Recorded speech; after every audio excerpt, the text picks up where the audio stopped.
Let's return to This Week in America. Here's your host, Rick Bratton. Welcome back, everybody, coast to coast. This Week in America.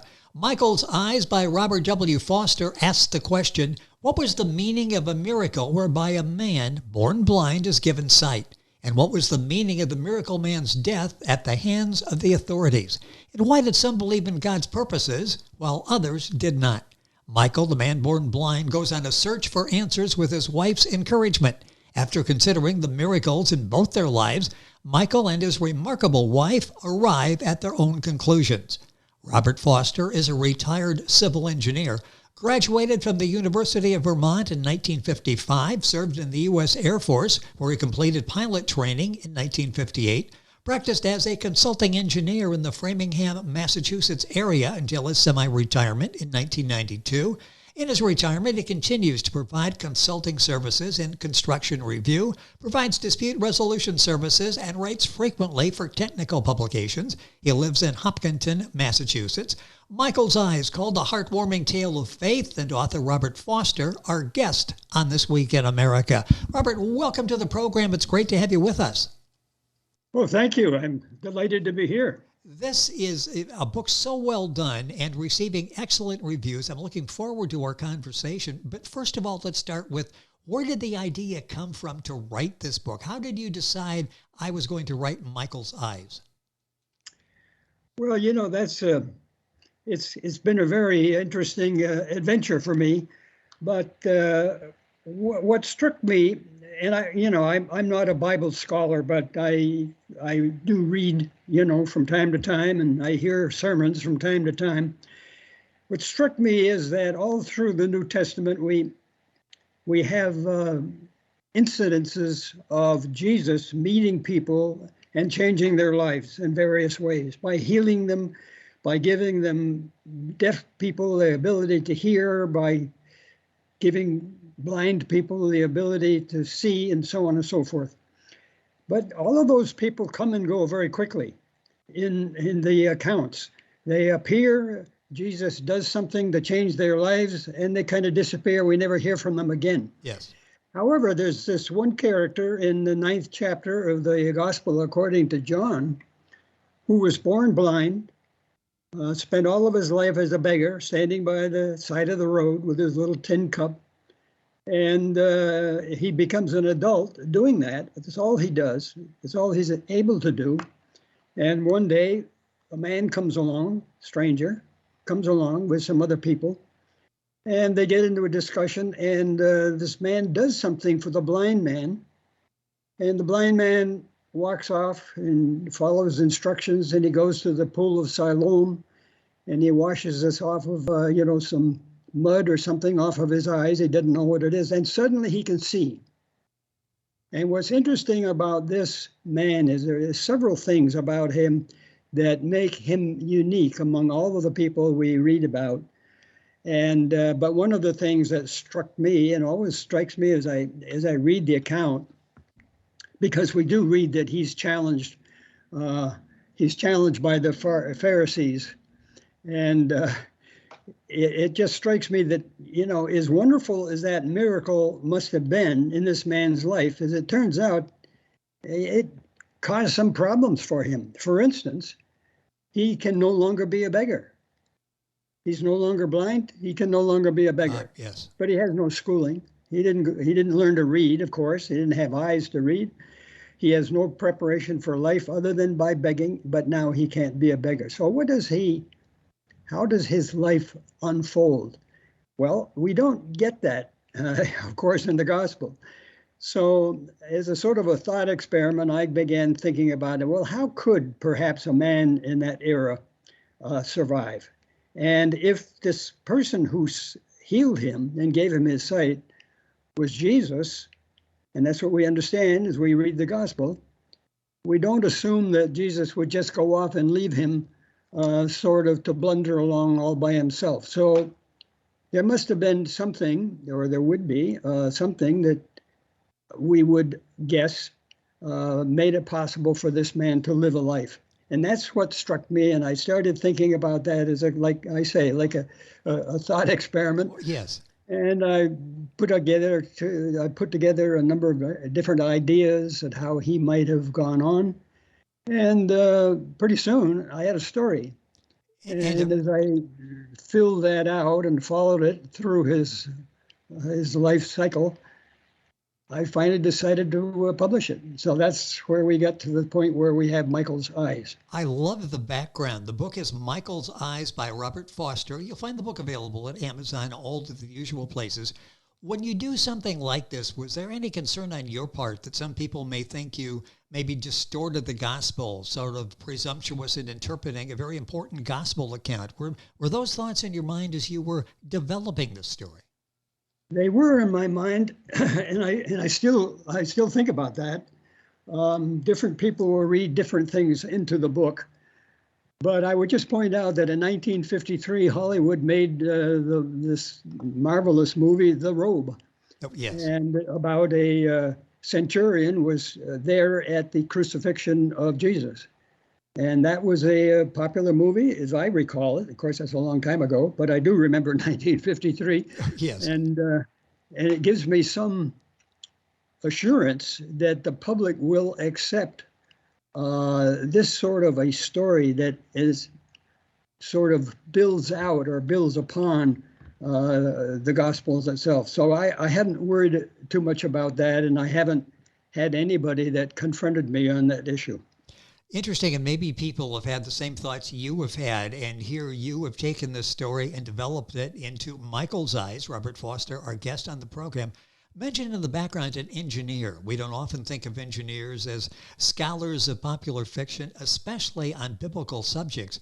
And you mentioned you're not a biblical scholar. Have you been studying the Bible all your life? Well, I'm not sure I can take credit for being a student so much as just a reader. I am a reader, and I've always enjoyed. I mean, the Bible we consider to be one of the finest pieces of English literature ever published, Yes. and certainly one of the most popular. And it is full of just wonderful, wonderful stories. As far as writing is concerned, I had no training in this type of writing. I did a great deal of technical writing in my career. I wrote for journals and bulletins on technical issues, both in having to do with civil engineering and land surveying and in construction and various issues like that. But when it comes to fiction, this was an adventure for me, and I really did enjoy doing it. But that's all I can say about it. I don't have any particular expertise. Robert Foster, our guest, his book is Michael's Eyes. You'll find it at all the usual places. Go to our website, thisweekinamerica.us, link on to Robert's page on Amazon to get information and to order the book. You do such an excellent job of bringing Michael to life. We feel like we know him as we read of him. How were you able to describe what life was like for him as a blind man? That was one of the challenges here. And I felt as I was writing this,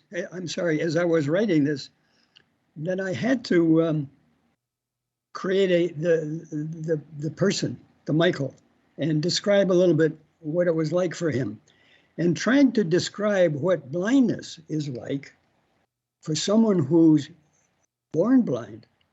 Now, I've known people who were blind. I had a friend, adult woman I knew several years ago who was blind, but she was not born blind. She lost her sight because of some sort of illness. And usually the people that we encounter, or at least the people that I have encountered, were not born blind, they became blind. That means if somebody becomes blind, let's say as a teenager, then the rest of their life they have a memory of what it was like to see. When people talk about the blue sky and the green grass, it means something to them. Michael, not having any experience of having eyesight, when he heard people talking about, oh, she's beautiful, what does that mean? Or look at the beautiful sunset tonight. It didn't say anything to him at all. He, for instance, on his way from his home to the road where he begged every day, he went with a stick, kind of tapping along, looking for holes in the road and avoiding trees and people and so on and so forth. And he was very careful in walking, and it was a slow business. But what amazed him was that everybody around him was hurrying along. They were rushing to here and there, and he couldn't understand how that could be. And he said, he mentioned to his father, have these people so well memorized their routes every day that they can run? His father said, no. They can see. The point is that they can see so they can get to where they're going. And Michael says to him, what does that mean? They can see. Well, he had no way of understanding, nor did his father understand what it was like to be blind. And that was what I found difficult in trying to describe and, flesh out the character of Michael. Is there a central message or messages that you have in your book, Michael's Eyes? Yes, as I went through it, I came across a number of different characters, of course, through the various other books of the New Testament. And I also looked at my own experience in the world and with people. And I realized there's a good deal of ambiguity in faith, let's say faith. The question is, why do some people believe and why did other people not believe? And as I created the life for Michael, I visualized him sort of going on the road. Once he got his eyesight, now he wants to learn about the world. He wants to understand everything that's going on. He's starting, he's starting 20 or 22 years late in his experiences, so he goes on the road to learn. And while he's doing that, he comes across people who either are surprised at his own miracle, his ability to see, or people who sort of disregard the whole thing and don't take it very seriously. One of my favorite characters in the book is an innkeeper, and Michael was on the road, and he stayed at an inn one night, in a country inn, and he got into a long discussion with the innkeeper, and it was the innkeeper who said, I'll believe in a miracle when one happens to me. And, Michael had been talking about his own experience of his eyesight, and the innkeeper was not impressed. He says, I'll be a believer when it happens to me. And I think we see a good deal of that in the world around us today, that people are looking for something special. I myself do not believe that we come to faith because of a particular miracle. Otherwise, there wouldn't be very many of us in the church, I guess. But I think that this faith is something that's very, very personal, and it doesn't require miracles for people to come to faith. And that was the issue, that I kept thinking of as I went through the book, with creating different characters and how they responded to Jesus, but also to Michael and his apparent miracle. The book by Robert Foster is Michael's Eyes. You'll find it at Amazon, the usual places. You've said that the blind man of chapter 9 of the Gospel of John is singular, unique among the many characters Jesus ministered to in the Gospels. Why is it? How is the blind man so special, do you think?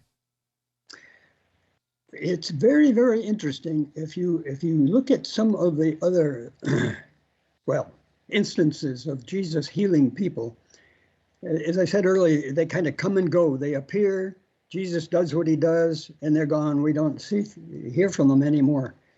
It's different with this character that I call Michael. And also, it's different because Michael did not ask to be healed. He didn't ask for his eyesight. There's another blind man further on in the book, Bartimaeus, and he, from the crowd watching Jesus or listening to Jesus, he cried out, "Oh, please, give me my sight," and he was begging for it. And finally Jesus did and said, "Okay, you're healed because of your faith." Michael never called out to Jesus because he didn't know him and didn't see him, of course. didn't know anything about him. But Jesus appeared to Michael, and he did something, miraculous there. But not only that, Jesus then had a sort of a philosophical discussion with his friends, his followers. And that too is something new. We don't see that in some of the other encounters. He explained, because some of his followers said, why was this man born blind? Was it his sin or was it the sin of his parents? And of course, the popular thinking was that if somebody was born blind, it was probably because his parents had some sort of a disease. Yes. And it was the sin of the parents. But the rabbi, Jesus, the Galilean, we refer to him most of the time, said, no, it's neither his sin nor the sin of his parents. This happened so that the work of God could be made known and it can be witnessed. And that is his explanation for his work and his presence apparently in the world. That's unusual too. And when he saved the crippled man that they lowered through the roof so that he could lay his hands on him and cure him, there was no explanation. He didn't explain why he was doing that or why this all happened. And that's unusual. Of course, another thing about this that is unusual, is that it wasn't all roses. When Michael got his sight, of course, he's confronted with, how am I going to live now? I can't live the way I always have. I've got to catch up with the rest of the world. Not only that, he's questioned by the Pharisees. They bring him in and they cross-examine him and they insist to know how this happened. Was he really blind? Maybe he wasn't really blind from birth. Maybe he was just some sort of a psychological thing. And they challenged him. And he's saying, I don't know how it was done. Well, who was the man? I don't know who he was. Where is he now? I have no idea. What does he look like? I was blind at the time. How would I know what he looks like? And there's that discussion between him and the Pharisees. But there's a problem. The Pharisees are denying that this Galilean going around the countryside is doing these wonderful things because it's a threat to them and it's a threat to their creed and their faith and their belief. And they even think it's a threat to the Old Testament. And besides, the Galilean gave Michael his sight on the Sabbath. And that was terrible. You're not supposed to work on the Sabbath. So, again, we now learn some of the results of this particular miracle. And of course, the other thing that about Michael that is unusual, in my view, is the humor. There was actually humor in the discussion between him and the Pharisees. Not on the part of the Pharisees, but on our part as we review that discussion, because they're obviously frustrated. They want Michael to disavow this Galilean. They want him to say something else. Oh no, it wasn't him at all. He's not going to do that. He's just going to tell them exactly what happened. And they can't deal with the truth. And so the dialogue back and forth is actually, there's some humor in it. But those are, the things that set Michael apart. We have a man with a personality, and we know something about his history. We wonder about his future.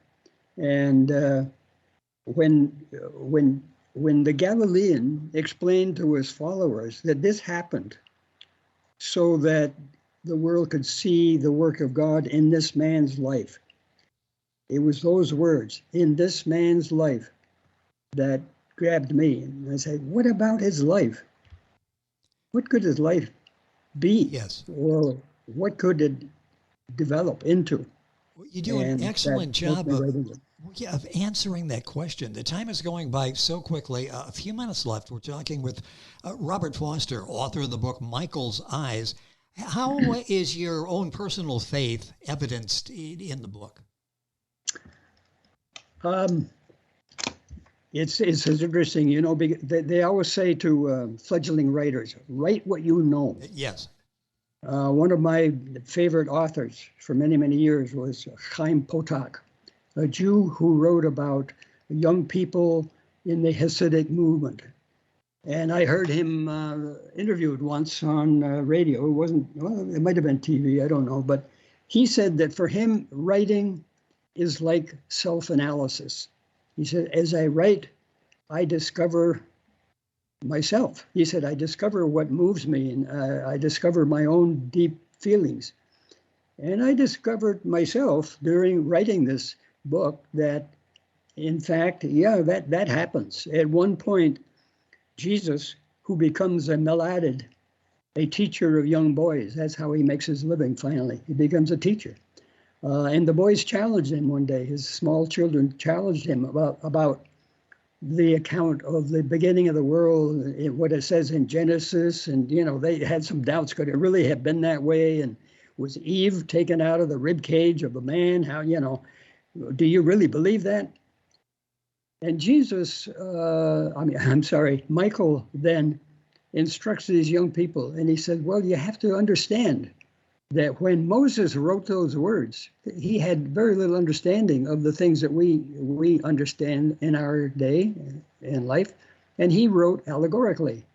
And so everything he wrote is in an attempt to explain the creation as it has come to him, as he has understood it.